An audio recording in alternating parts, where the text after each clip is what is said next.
Ito na yata ang pinakamalaking hotpot na nakita ko, promise. At ang nakakamangha pa dito ay hindi gasol ang gamit nila sa pagluluto kundi kahoy. At eto pa ang mas nakakatuwa, lulutuin mismo sa harap nyo ng kanilang Chinese chef. Ayon mga ate at kuya, dumayo nga ako dito sa Victoria de Makati para personal na ma-experience at matikman ang napakalaking hotpot ng Firewood Kitchen. Pakita ko na rin sa inyo yung menu nila para naman makita nyo kung ano yung mga sinaserve nila dito. Alam nyo ba napakahilig pala sa exotic food ng mga Chinese? Meron silang hotpot na palaka dito pero syempre ang in-order natin ay yung Firewood Chicken Specialties.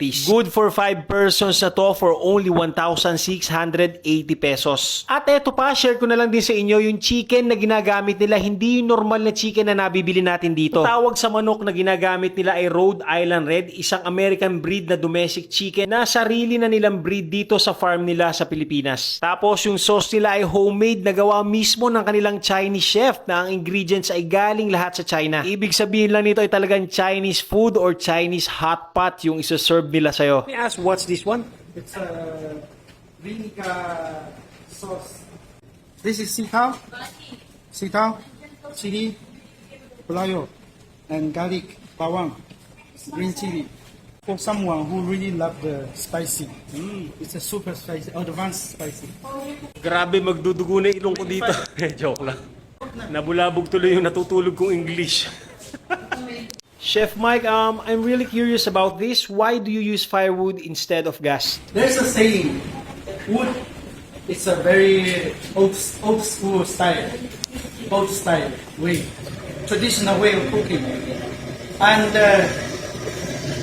the smell of the wood will somehow make the food tasty. Tastes better. Yes, it's something you can really use the firewood, real firewood as cooking, and you use this tool, the big iron hot pot. Yeah. Big iron pot. This is something quite different from the ordinary hot pot because it's big and the material is iron. There's a saying, iron pot is much better for the cooking, make the food tasty. This is some pork belly for some.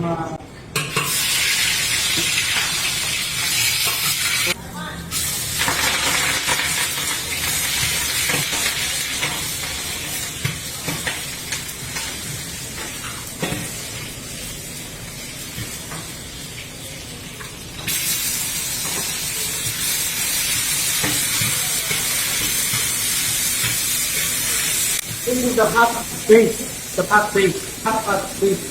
And I took, this is a small oven chicken.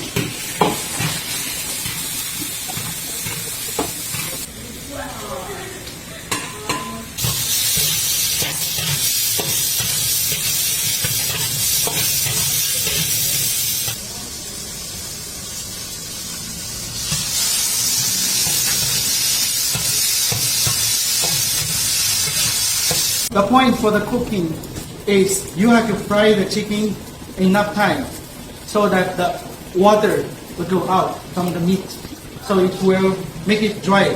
And then you put the special sauce. The sauce will go inside the meat, kind of like a second time marinated. Then that's the time you put the soup. This is a marrow soup. You put our soup inside. It's not just water. Yeah, it's a marrow soup. Marrow bone soup. Bone marrow soup. Bone marrow. Yeah, bone marrow. This tofu will absorb the soup inside. Will make the tofu very, very good taste. Okay, we'll put inside.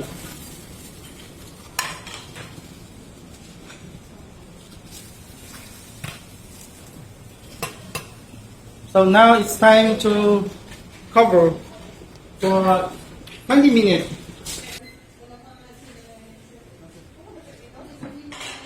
At syempre, after 20 minutes ay pwede na tayong kumain. Grabe, pagbukas ko niyan ay naamoy ko agad yung mga Chinese spices. Grabe, sobrang bango talaga. O paano? Kain tayo!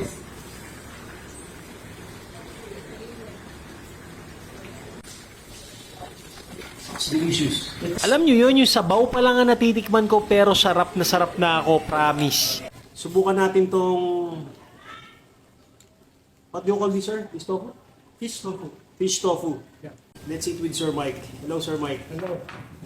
Fish tofu, let's eat. Kain tayo. Ang sarap ng sauce, medyo banghang. Magic sauce. Grabe, ang sarap niya sa kanin, no? Kahit wala yung tofu, kahit yung sauce lang. Seryoso. What's this, sir? What's this one? Fried tofu. Fried tofu. Malambot din siya, soft. It's fried inside the oil before you cook. Ah, okay. Yeah, that's why it's called fried tofu. Let's try, let's try.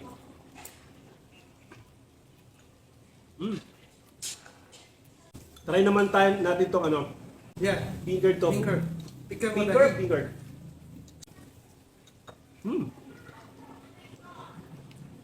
Napakalambot. The first one, the first one and the second one, taste here. But this one is very soft. Yeah. Smooth. Smooth. It's kind of like anyway. Mas makinis siya sa ano. Alam niyo yung mga dugo-dugo na nabibili natin dito sa atin. Ito sobrang smooth, oh. Duck blood daw to. Right? Duck blood. Duck blood. Tikman natin. Sobrang sarap nung nung sabaw.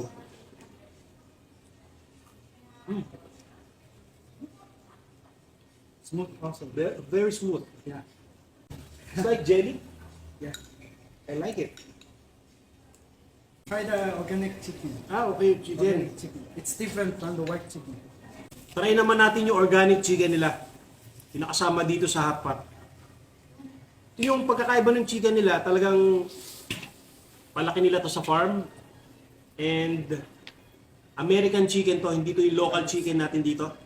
Try natin.